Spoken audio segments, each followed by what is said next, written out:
Preseason DFS begins Thursday and you want to know who to play. Well, beautiful people, lucky for you, I've been tracking every single team's depth chart. Basically, I've read an hour or two of practice reports each day, so you don't have to. And from this, I've put together some notes and projections for Thursday's game. Let's discuss. We could begin with this man right here, the wide receiver for the Cleveland Browns, Anthony Schwartz, who has been dealing with a hamstring injury. But as of recent reports of a couple of days ago, he's already back in practice, and if you were to watch this video, he's catching long touchdowns from Deshaun Watson and expected to play a good amount, quote, in this game. Now, Schwartz is a third-round pick from 2021, and the big reason why he was drafted so early is this right here, his speed. 99th percentile speed. He has above average agility and also a nice catch radius as well. And then in Schwartz's final year of college, it wasn't anything crazy, 636 yards, but the big one, he earned 87 targets, which is 24% of his team's target share. That's really good at wide receiver one usage. Now, as of this recording, we can expect Schwartz to play a good amount, and then this next running back. And this might be a guy you recognize because he's a rookie from this year, a 5th-round pick for the Jets, Israel Abanikanda. The rookie's off to a great camp so far, but the Jets have a somewhat loaded depth chart. You have Breece Hall, who's not going to play in this game, but then there's Michael Carter, Zonovan Knight, who even saw usage last year, so Abanikanda is like the RB4 on this team right now, meaning he should see maybe 2 or 3 or 4 drives in this game. And the rookie has a lot going for him. Good size and speed. Last year, he was able to produce over 1,400 yards. When you factor in his receiving yards, he had nearly 1,600 total yards. Now, the concern is, can he catch passes? Well, his sophomore year right here, he had 24 receptions, and apparently he's catching a lot of passes in camp. Now, I don't think Abanikanda is the best running back playing this game because he's probably not going to see a lot of second half usage against even worse defensive players. Now, another running back that I'm interested in is on the Cleveland side of this game, and John Kelly, who has a lot of past experience in the preseason. And that past experience is with the Browns the last few years. Last year, he led the team with 37 preseason carries. He can catch passes, and he's expected to, as of right now, start this game, which means maybe he sees around 2 or 3 drives, a reception or 2 here and there. And look, his last year of college, it was a while ago, but he's caught 37 balls, just kind of proving where his skill sets are in that department, and we want that for a PPR format for DFS. So those are a few players to look out for. Now, I have to tell you about the defenses because they're probably the best plays in this game. You can see them right here at the top of the screen. If you haven't noticed, every player is the same price for this, but they won't have the same projections. But the total of this game is just 33 points. It's a 1-point spread. Both teams projected to score around 16, 17 points. The defenses will play the whole game. They'll accumulate points the whole game when other people are going in and out. They are the best plays. You can play both of them if you want to.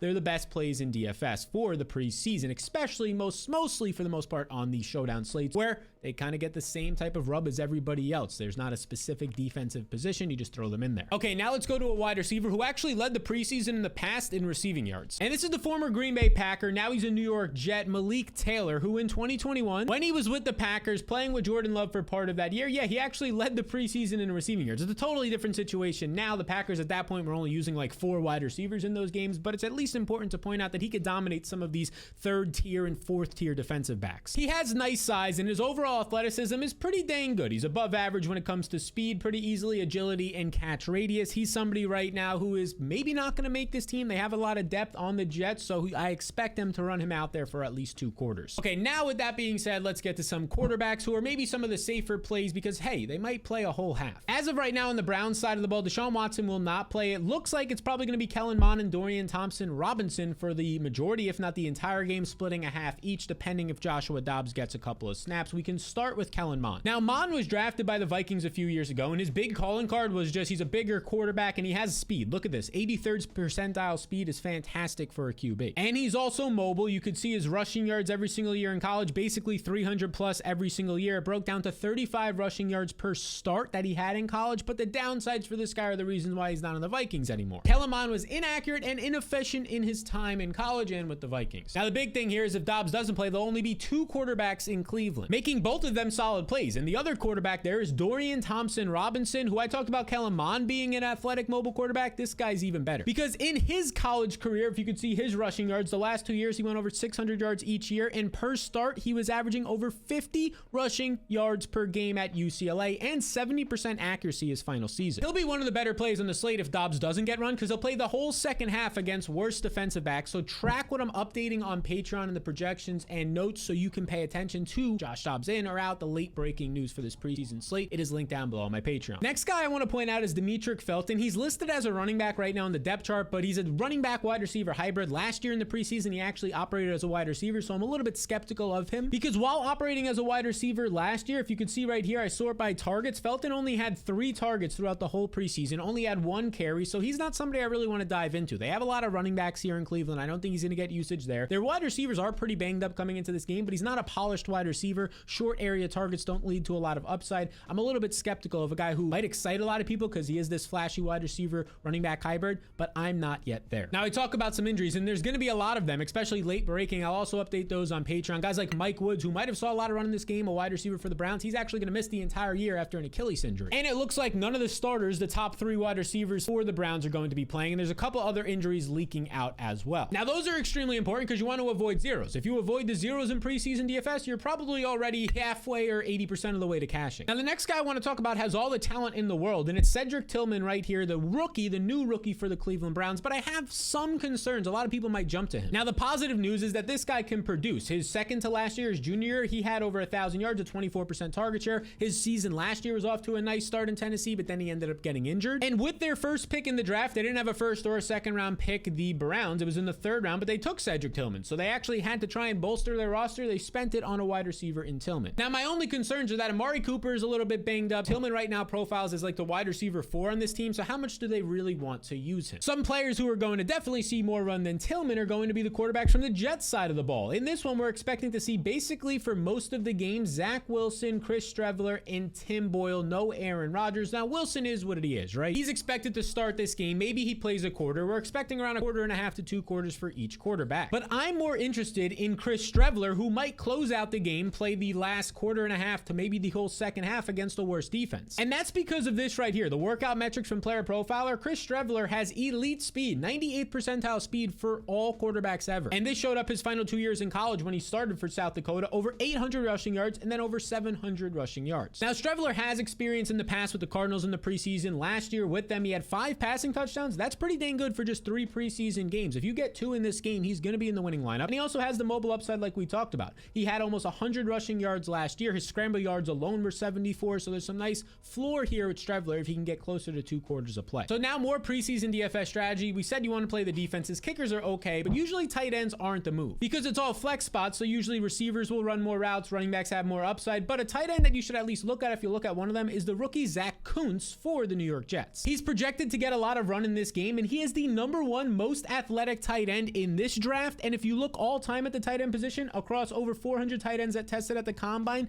#1 all time in athletic testing. And he's not just some workout superstar, no, because in 2021, his only full season in college, he had 111 targets. That's about 9 targets per game at the tight end position. He was like a wide receiver 1 for his team. So the reports are he's going to see some good usage in this game. If you were ever to look at a tight end, he'd be the one. Now, before we move on to some guys who are going to be pretty juicy for this slate, I do want to let you know that we do have all preseason projections. I'm going to have notes for this slate and more best plays on my Patreon. It is linked down below. It is going to be in the Hall of Fame tier right here. You'll get the full access to the entire preseason throughout August, and then it'll roll right into week 1 for DFS. So you can check it out down below, and you'll also get access to the fantasy blueprint when you sign up for the Hall of Fame tier to help you out with your fantasy league, not just for the draft, but the entire season. It is linked down below, or click the QR code on the screen. Okay, now the next man up is David Bell. I've gotten a lot of questions about him, the Browns receiver. He's a 3rd round pick from last year, and he had a lot of hype coming into last year, dealt with some injuries in college that kind of held him back a little bit, but he was used a good amount last year, like almost 300 routes run as a rookie. He was top 20 in slot snaps in the entire NFL, but the problem was it's only translated to 35 targets. Maybe he sees some usage. He's like right around the wide receiver 5 on the depth chart, so I think he's probably making this roster, especially since they just drafted him last year. Give him another year or 2 to pan out, but right here, he knows how to earn targets.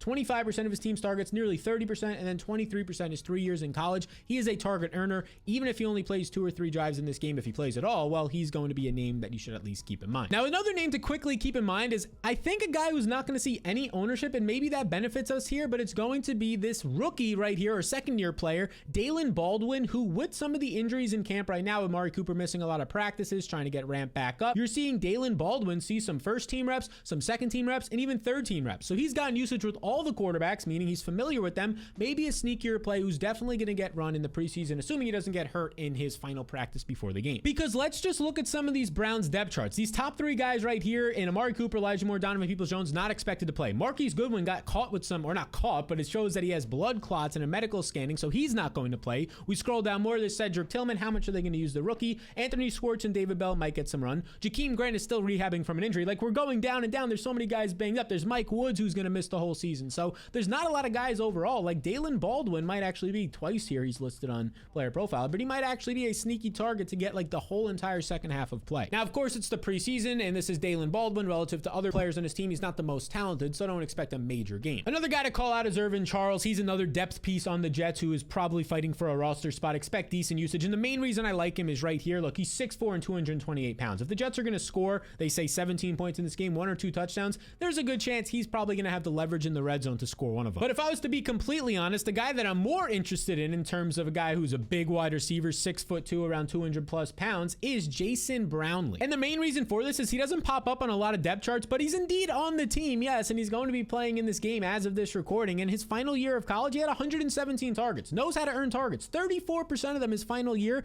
averaging about 9 per game for Southern Miss. And like I said, he's not on any depth charts anywhere out there for the most part on a lot of these sites that track them, so probably be very low owned, probably play the second half as a bigger receiver who knows how to get open. All right, now as we keep going, if you enjoy this video, take a second to subscribe to this channel. We'll be putting out DFS content all season long. I have my main channel, the Sal Vetri channel, which is just for season-long fantasy, so if you're into that as well, which a lot of you probably are, well, be sure to check that out as well. Okay, now let's go back to this running back room for the Jets, because this is where you might see a good amount of valuable touches in the passing game, red zone. So we talked about a lot of these guys. Zonovan Knight, I don't know where they're going to go with him. Breece Hall might be limited. Dalvin Cook left the Jets without a contract, so right now Zonovan Knight could be the RB2 on the step chart. Don't know how much they want to run him, but last year as an undrafted rookie, had some meaningful weeks in the NFL and for fantasy, 400 total yards for the Jets. But the guy I'm really focused on is right here in Travis Dye. Now let's talk about Travis Dye. This dude is not athletic by any means. Look, these bars are supposed to be closer to 100%, and all of them are at the bottom. He didn't test in some of them, but he has really poor speed. He's not the greatest sized running back, but the dude knows how to produce. Look at this in college. In his second to last year, he had between his rushing yards and receiving yards almost 1,700 total yards, and he can catch passes. This is his receptions column, 46 receptions, and then last year when he was in more of a split backfield,